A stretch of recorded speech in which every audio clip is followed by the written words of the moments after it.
جو لوح و قلم کا مالک ہے، جو نباتات حیوانات کا مالک ہے، جو سارے عالمین کا مالک ہے، جو کائنات کے ذرے ذرے کا مالک ہے، تمام تعریفیں اس کے لیے ہی ہیں۔ وہ ذات جس کے لیے تمام تعریفیں ہیں، کائنات کا ذرہ ذرہ کا جو مالک ہے اس کے لیے تمام تعریفیں ہیں، لیکن وہ ذات کسی کی تعریف کر رہی ہے، کس کا ذکر کر رہی ہے، کس کی مدحت بیان کر رہی ہے؟ وہ ذات کسی کی تعریف بیان کر رہی ہے تو وہ کوئی اور نہیں، مصطفیٰ جان رحمت ہے۔ عزیزان گرامی قدر، صرف ہم مصطفیٰ کا ذکر نہیں کرتے، مصطفیٰ پر ہم درود نہیں پڑھتے، سلام ہم نہیں پڑھتے، اللہ سبحانہ و تعالی خود فرماتا ہے ان اللہ و ملائکتہ یصلون علی النبی یا ایھا الذین آمنوا صلوا علیہ وسلموا تسلیما۔ اللہ فرما رہا ہے میں اور میرے فرشتے درود بھیجتے ہیں، اے ایمان والو تم بھی درود و سلام بھیجا کرو۔ اس بات سے بات واضح ہوتی ہے کہ درود پڑھنا یہ عمل سنت الہیہ ہے، اللہ کی سنت ہے۔ عزیزان گرامی قدر، جو درود پڑھتے ہیں ان کے لیے فائدہ ہی فائدہ ہے۔ درود پڑھیں گے تو درود خطاؤں کا کفارہ بن جاتا ہے، درود پڑھیں گے اعمال پاکیزہ ہو جاتا ہے، درود پڑھیں گے درجات میں بلندی ہوتی ہے، درود پڑھیں گے گناہوں کی مغفرت ہو جاتی ہے۔ جو بندہ درود پڑھتا ہے اللہ اس سے راضی ہو جاتا ہے۔ درود پڑھتے پڑھیں گے اللہ کی رحمتیں نازل ہوں، درود پڑھیں گے اللہ سبحانہ و تعالی درجات بلند فرمائے گا۔ جو درود پڑھے گا اللہ سبحانہ و تعالی اسے عرش کے نیچے جگہ عطا فرمائے گا۔ عزیزان گرامی قدر، جو درود پڑھیں گے ان سے تنگ دستی دور ہو جائے۔ درود جو پڑھتا ہے اللہ سبحانہ و تعالی اس درود کی برکت سے اس کی ہر تمناؤں کو، ہر حاجتوں کو پورا فرماتا ہے۔ جو درود پڑھتا ہے اس کے لیے فائدہ یہی ہے، دنیا سے اس وقت تک وہ نہیں جائے گا جب تک وہ اپنا ٹھکانہ، اپنی منزل جنت میں نہ دیکھ لے۔ عزیزان گرامی قدر، یہ بہت بڑی بات ہے، درود پڑھنے والے کے لیے یہ بہت بڑی بات ہے، بہت فائدے کی بات ہے۔ جب تک جو درود پڑھتا ہے اس وقت تک نہیں جائے گا جب تک وہ جنت میں اپنی منزل نہ دیکھ لے۔ درود پڑھنے والے کو اللہ پسند فرماتا ہے، درود پڑھنے والے سے اللہ خوش ہوتا ہے۔ بندے سے کوئی خطا ہو جائے، لغزش ہو جائے تو تب بندہ اللہ کی بارگاہ میں درود پڑھ کر اس کے مصطفیٰ کے وسیلے سے دعا کرتا ہے تو پروردگار اس کی خطاؤں کو بھی معاف کر دیتا ہے۔ درود پڑھنے سے خطا بھی معاف ہو جاتے ہیں، گناہ بھی معاف ہو جاتے ہیں۔ عزیزان گرامی قدر، اب دیکھیں حدیث پاک ہے، ایک آسمان پر غالباً ایک ایسا فرشتہ، جب وہ فرشتہ سانس لیتا تو اس کی ہر سانس سے اللہ تعالیٰ ایک فرشتے کو پیدا کروا اور اس کی خدمت کے لیے، اس فرشتے کی خدمت کے لیے اطراف سے 70,000 ارد گرد فرشتے موجود، کئی ایک نعمتوں سے اللہ نے اسے سرفراز فرمایا۔ سانس لے رہا ہے تو فرشتہ پیدا ہو رہا، اس کی خدمت کے لیے 70,000 فرشتے ارد گرد موجود۔ حضرت جبرائیل علیہ السلام نے اس فرشتے کو دیکھا۔ جبرائیل نے دیکھا تو وہ فرشتہ جبرائیل سے کہا، اے جبرائیل۔ جبرائیل نے اس فرشتے کو کیسی حالت میں دیکھا؟ وہ فرشتہ رو رہا ہے زارو قطع۔ جبرائیل پر نظر پڑی تو جبرائیل نے پوچھا، کیا معاملہ؟ تجھے کئی ایک نعمتوں سے اللہ نے سرفراز کیا، لیکن اب تمام نعمتیں چھین لی گئی، تیرا جرم کیا ہے، تیرا گناہ کیا ہے؟ عزیزان گرامی قدر، وہ فرشتہ عرض کرتا ہے، اے جبرائیل، اللہ سے سفارش کر دو کہ اللہ تعالیٰ مجھے معاف فرمائے، مجھ پر کرم فرمائے۔ جبرائیل کہتے ہیں، بتاؤ جرم کیا ہے، گناہ کیا ہے، کیا غلطی ہوئی؟ اللہ نے یہ نعمتیں چھین لی، کئی ایک فرشتے اس کی خدمت کے لیے موجود رہتے، ارد گرد اس کے فرشتے موجود، ایک سانس پر ایک فرشتہ پیدا کیا جاتا، کئی ایک نعمتوں سے پروردگار اس کو سرفراز فرمایا، لیکن جبرائیل دیکھ رہے ہیں تمام نعمتیں اس سے چھین لی گئی ہے، وہ رو رہا ہے۔ جبرائیل سے کہتا ہے، اللہ کی بارگاہ میں میرے لیے سفارش کرنا، میرے لیے دعا کرنا۔ عزیزان گرامی قدر، جب جبرائیل نے اللہ کی بارگاہ میں سفارش کی، اس سے پوچھا کہ جرم کیا ہے، اس نے جواب دیا، اے جبرائیل، میرا جرم اتنا ہی ہے، میری غلطی اتنی ہی ہے، سرکار جب معراج پر گئے، سرکار کا گزر میرے سامنے سے ہوا، حضور کا گزر میرے سامنے سے ہوا، میں نے آقا کی تعظیم کے لیے کھڑا نہیں ہوا، میں حضور کی تعظیم کے لیے کھڑا نہیں ہوا، تو اللہ سبحانہ و تعالیٰ کو میری یہ ادا پسند نہیں آئی۔ اللہ نے مجھے جو بھی نعمتوں سے مالا مال کیا تھا، پروردگار نے اس تمام نعمتوں کو مجھ سے دور فرما دیا، مجھ سے تمام نعمتیں چھین لی گئی۔ عزیزان گرامی قدر، تمام نعمتیں چھین لی گئی، کیوں؟ حضور کی تعظیم کے لیے کھڑا نہیں ہوا۔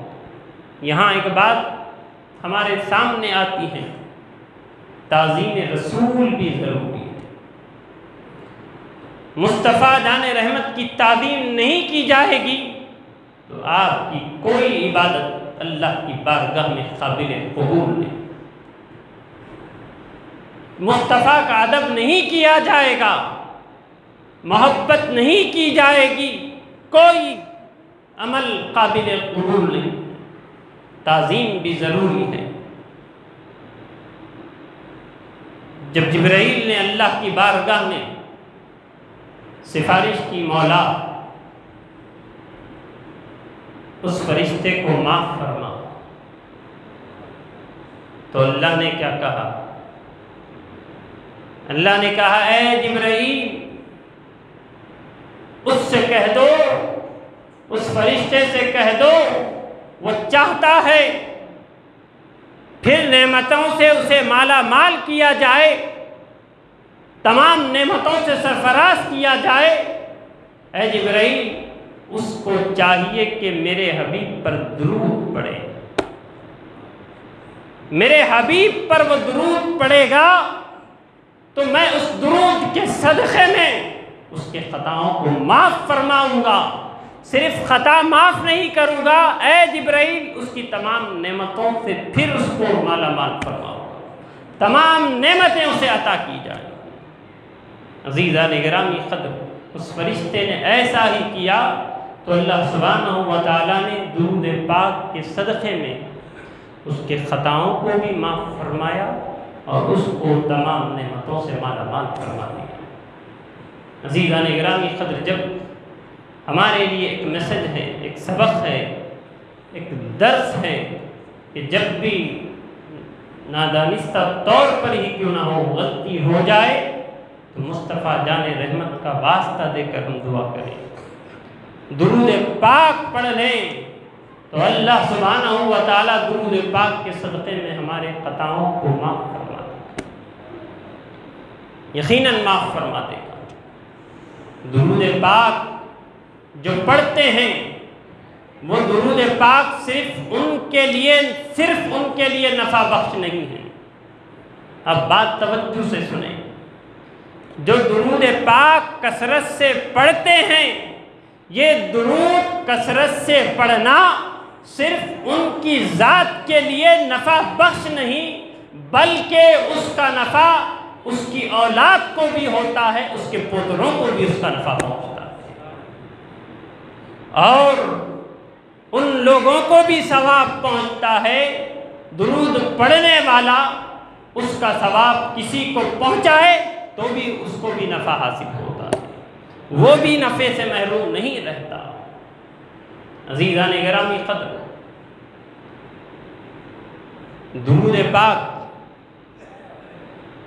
ایسا عمل ہے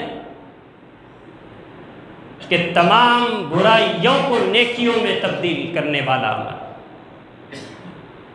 تمام گناہوں کو نیکیوں میں تبدیل کرنے والا عمل، تمام دنیا کی تکلیفوں سے نجات دلانے والا عمل، تمام آخرت کی تکلیفوں سے نجات دلانے والا عمل، جہنم سے محفوظ رکھنے والا عمل، پل صراط پر آسانی سے گزرنے کا عمل، یہ درود پاک۔ اب درود پاک کی کثرت کریں، یقیناً آپ کو فائدہ پہنچے گا۔ آپ دیکھیں، حضرت کعب رضی اللہ تعالیٰ عنہ راوی ہیں، روایت کرتے ہیں، حضرت کعب رضی اللہ تعالیٰ عنہ سے روایت ہے کہ حضور صلی اللہ علیہ وسلم نے فرمایا، حضرت آدم علیہ السلام ایک شخص کو، امت محمدیہ کے ایک شخص کو دیکھیں گے کہ اس کو فرشتے پکڑ کر دوزخ کی طرف لے جا رہے ہوں گے۔ حضرت آدم علیہ السلام اس بات کی اطلاع حضور علیہ السلام کو دیں گے، آقا آپ کے ایک امتی کو دوزخ کی طرف لے جایا جا رہا ہے۔ حضور علیہ السلام فرشتوں کو آواز دیں گے، ٹھہرو۔ فرشتے رک جائیں گے، رک کر کہیں گے، ہمیں اللہ کا حکم ہے، ہم اللہ کے حکم کی خلاف ورزی نہیں کر سکتے۔ جو ہی فرشتوں نے آقا سے کہا یا ہمیں اللہ کا حکم، ہم لے جا رہے ہیں، ہم اللہ کے حکم کی خلاف ورزی نہیں کرتے، اتنے میں ایک ندا آتی ہے، آواز آتی ہے، اے فرشتوں، محمد کے حکم کو مان لو، اے فرشتوں محمد کی اطاعت کرو، ان کے حکم کو مان لو۔ جب آواز آئی تو حضور علیہ السلام نے فرشتوں سے کہا، اے فرشتوں، اس کو میزان پر لے کر چلو، میزان کی طرف لے چلو۔ جب میزان کی طرف اس شخص کو لایا گیا، لے جایا گیا، نامہ اعمال کو تولا گیا تو برائیوں کا، گناہوں کا پلہ بھاری ہو گیا، پلہ بھاری ہو گیا۔ اللہ کے حبیب علیہ الصلاۃ والسلام جو تمام عالمین کے لیے رحمت بنا کر بھیجے گئے، اپنی آستین مبارک سے ایک پرچہ نکالے، سرکار ایک پرچہ نکال کر دوسرے پلے میں رکھتے ہیں۔ کیا ہوتا ہے؟ حسنات کا پلہ بھاری ہو جاتا ہے، نیکیوں کا پلہ بھاری ہو جاتا ہے۔ پھر ندا آتی ہے، اے فرشتوں، اس سعادت مند بندے کو جنت میں داخل کر دو۔ فرشتے اس بندے کو پکڑ کر جنت کی طرف لے جا رہے ہوں گے تو بندہ، اس کی نظر سرکار پر پڑے گی، سرکار کو دیکھے گا تو فرشتوں سے کہے گا، اے فرشتوں مجھے مہلت دو، میں کچھ دیر کے لیے اس عظیم ہستی سے ملاقات کرنا چاہتا ہوں جنہوں نے میری جان پر احسان کیا۔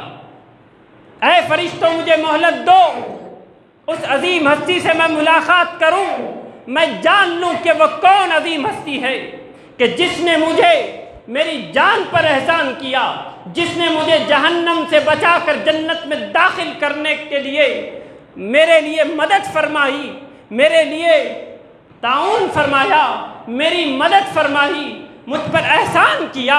اے فرشتوں، میں ان سے ملنے کی مجھے مہلت دی جائے۔ وہ بندہ اللہ کے حبیب علیہ الصلاۃ والسلام کی دربار میں حاضر ہوتا ہے، عرض کرتا ہے، آپ کون ہیں؟ میں آپ کو نہیں جانتا، میں جاننا چاہتا ہوں۔ آپ نے میری جان پر احسان کیا ہے، مجھ پر احسان کیا ہے، مجھے جہنم سے بچا کر میرے لیے جنت کا پروانہ آپ نے نصیب فرمایا۔ آپ کی وجہ سے، آپ کے تصدق سے مجھے جہنم سے نجات ملی اور مجھے جنت میں داخل کرنے کا حکم دیا گیا۔ میں جاننا چاہتا ہوں آپ کون ہیں؟ سرکار فرماتے ہیں، اے بندے، تو جاننا چاہتا ہے میں کون ہوں؟ سن، میں تیرا نبی ہوں، تو میرا امتی ہے۔ آقا فرماتے ہیں، اے بندے جاننا چاہتا ہے میں کون ہوں؟ میں تیرا نبی، تو میرا امتی۔ وہ بندہ کیا جواب دیتا ہے؟ وہ بندہ کیا جواب دیتا ہے؟ آقا، میرے پاس تو کوئی ایسا عمل نہیں تھا، میرے پاس نہ تقویٰ تھا، نہ میرے پاس پرہیزگاری تھی، نہ میرے پاس مجاہدات تھے، نہ میرے پاس کوئی ایسا عمل تھا، کوئی ایسا نیک عمل تھا جس کی وجہ سے میں جنت کا مستحق قرار دیا جاؤں، جنت میں مجھے داخلہ، جس کے ذریعے جنت مجھے نصیب ہو جائے۔ آقا، وہ کیا چیز تھی جس کو آپ نے میزان عمل میں ڈالا تو میری حسنات زیادہ ہو گئے، میری نیکیاں کا پلہ بھاری ہو گیا؟ آقا، میں جاننا چاہتا ہوں وہ پرچہ کیا تھا، وہ کاغذ کیا تھا؟ اللہ کے حبیب فرماتے ہیں، اللہ کے حبیب فرماتے ہیں، اے بندے، اے میرے امتی، جاننا چاہتا ہے وہ پرچہ کیا تھا؟ سن، وہ پرچہ تیری امانت تھی جو میرے پاس تھا۔ امانت کیا تھی؟ آقا فرماتے ہیں، اے بندے، تو نے مجھ پر محبت سے درود پڑھا تھا، وہ درود جو تو نے پڑھا میرے پاس امانت تھی، میں نے اس پرچے کو اس پر میزان عمل میں داخل کر دیا، تو اسی لیے اس امانت کی وجہ سے وہ پلہ بھاری ہو گیا، وہ درود کی وجہ سے وہ پلہ بھاری ہو گیا، جس کی وجہ سے تجھے جنت میں ڈالنے کا حکم دیا گیا۔ تو معلوم کیا ہوا؟ درود پاک برائیوں کو تبدیل کرنے کا عمل ہے، برائیوں کو نیکیوں میں تبدیل کرنے کا عمل درود ہے۔ درود پاک کی ہمیں کثرت کرنی چاہیے۔ عزیزان گرامی قدر، بہترین بات آپ کے گوشے گزار کرتا ہوا اپنی بات کو سمیٹ لوں گا۔ حضرت ابی بن کعب رضی اللہ تعالیٰ عنہ، بات پسند آئے تو بلند آواز سے سبحان اللہ کہیں۔ حضرت ابی بن کعب رضی اللہ تعالیٰ عنہ کثیر الدعوات تھے، یعنی اللہ سے کثرت کے ساتھ دعائیں مانگتے، زیادہ سے زیادہ وقت وہ دعاؤں میں صرف کرتے تھے۔ ایک دن ان کے دل میں خیال آیا، انہوں نے سوچا کہ میں سارا وقت دعاؤں میں لگا رہا ہوں، صرف کر رہا ہوں، اس میں سے کچھ وقت میں درود پڑھنے میں صرف کر دوں۔ دل میں خیال آیا، خیال آنے کے بعد بھی انہوں نے اپنی طرف سے وقت مقرر نہیں کیا۔ یہ بات ذہن میں رکھیں، انہوں نے اس معاملے میں بھی سرکار دو عالم صلی اللہ علیہ وسلم سے مشورہ طلب کیا، دریافت کیا، آقا میں سارا وقت، میں اختصار کے ساتھ عرض کر رہا ہوں، یہ طویل حدیث ہے، آقا میں سارا وقت دعاؤں میں بسر کرتا ہوں، دعاؤں میں صرف کرتا ہوں، دعاؤں میں گزارتا ہوں، میں چاہتا ہوں کہ کچھ حصہ آپ پر درود پڑھوں۔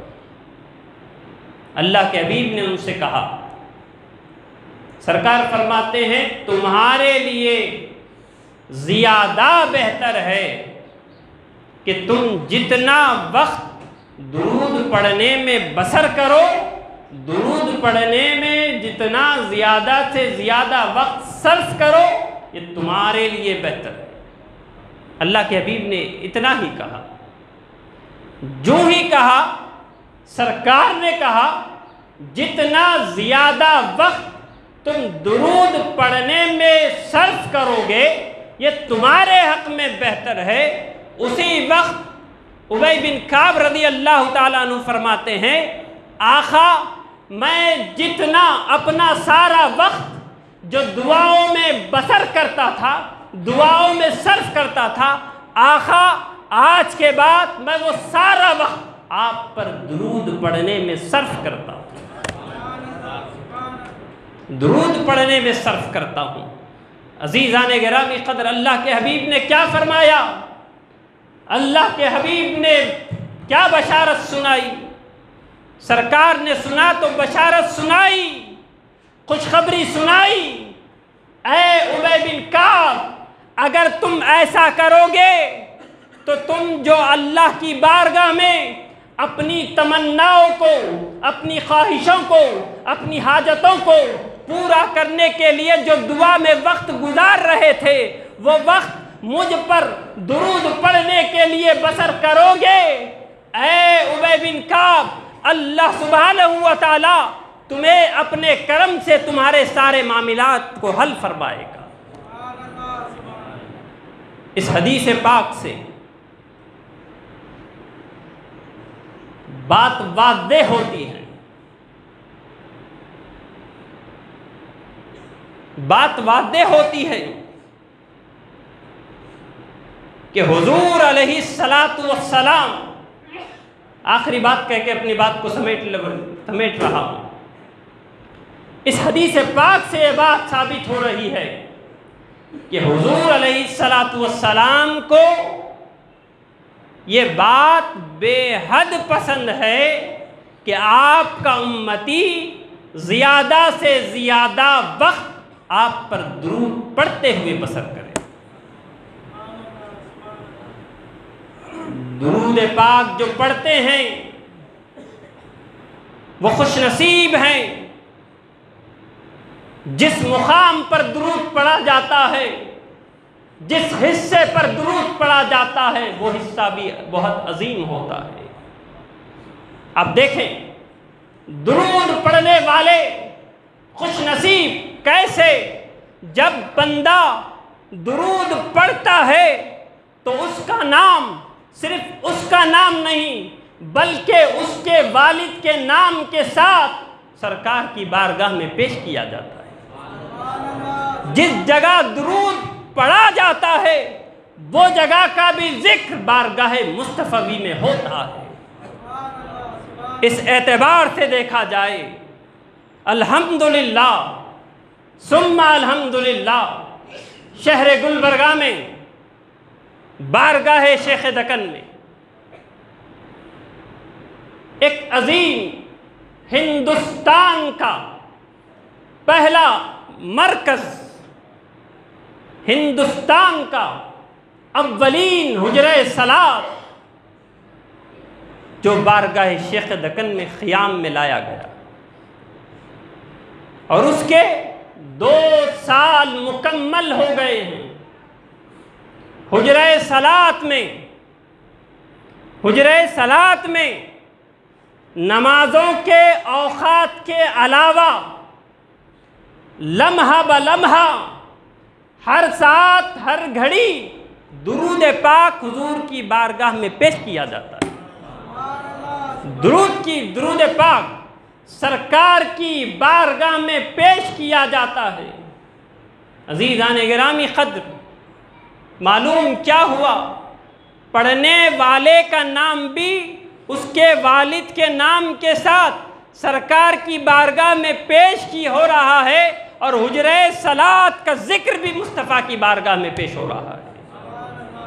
عزیزان گرامی قدر، یہ بہت بڑی برکت کی بات ہے، بڑی سعادت کی بات ہے، اور شہریان گلبرگہ کو جو اعزاز حاصل ہوا صرف اور صرف ولی کامل صوفی باصفا تقدس مآب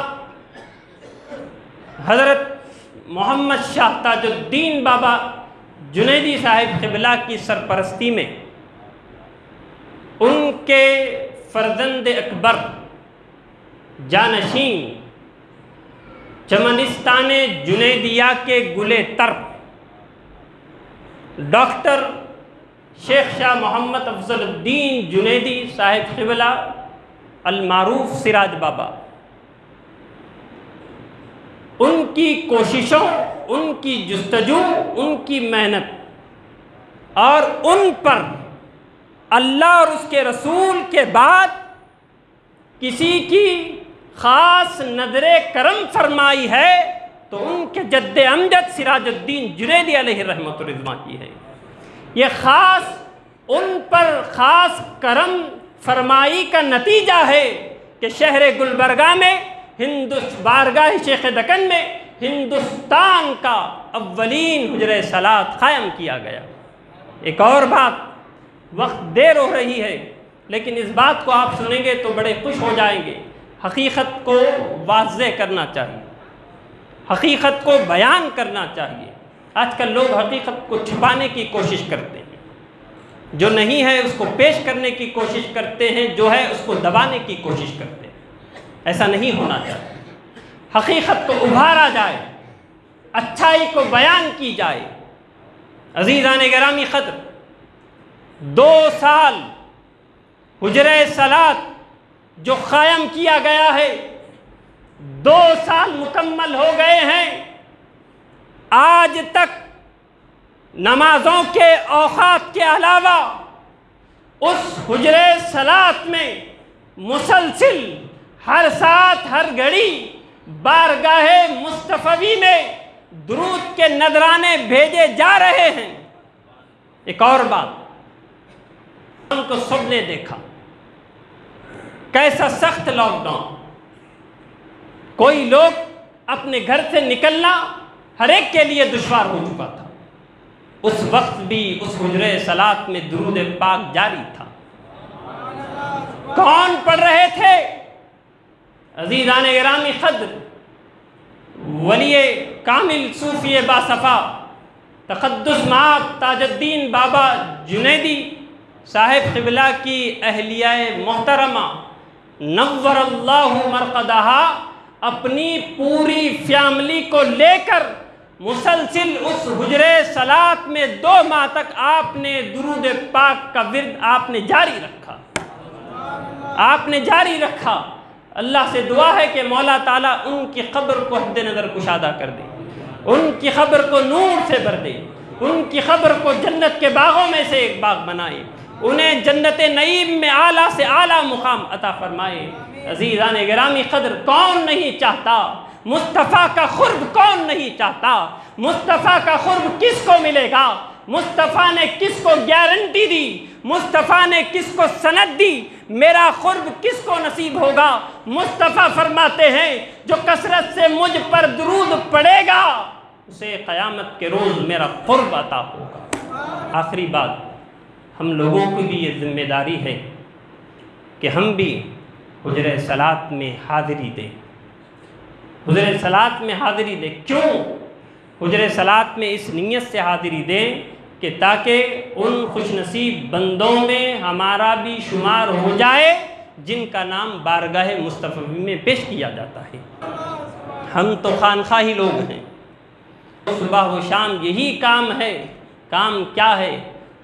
سنا سنا کے تیرے عشق کے ترانے کو لگا رہا ہوں تیری راہ پہ زمانے کو، وما علینا۔